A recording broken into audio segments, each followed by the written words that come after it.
Welcome back to the Weekly Headlines. I'm Kevin Hart. I'm Mike Wimmacher. And let's get to the news.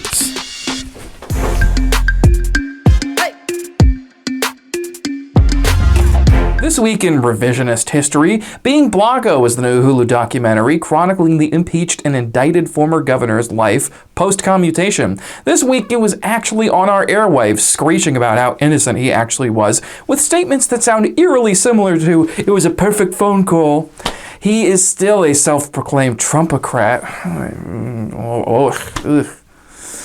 And wants to sue to be able to run again. Maybe he's trying to compare with season 2 of Tiger King. He's already 1-0 in pardons and commutations, and, well, when he sings, he actually uses his own voice. Joe Exotic.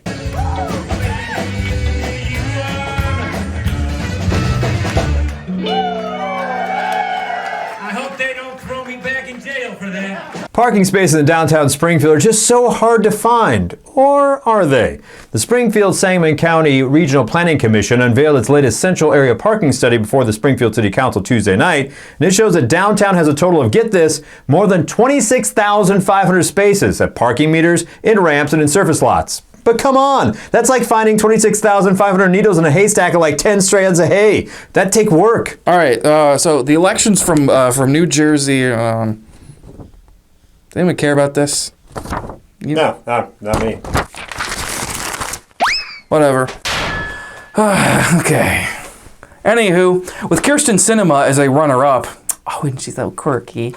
Joe Manchin is basically the poster boy for eating the rich. The money he makes off fossil fuels still isn't enough to buy him some common sense because who needs morals when you can just be an attention whore drunk on power? President Joe Biden visited Europe last week, and while he was there, he made a stop at the UN Climate Change Summit in Glasgow, Scotland. On the way to the summit, on a smaller country road, the Biden motorcade was greeted by a large naked Scotsman taking pictures of the motorcade on his phone. Now, either Mike Myers is making another Austin Powers movie, or the Biden administration better make like Disney and insist on no flash photography, please. The rollout of the Nintendo Switch Online expansion pack has a, let's say, less than stellar reception. Still, many are buying it to play some classic Nintendo 64 and Sega Genesis games. Nintendo has also made custom controllers for $50.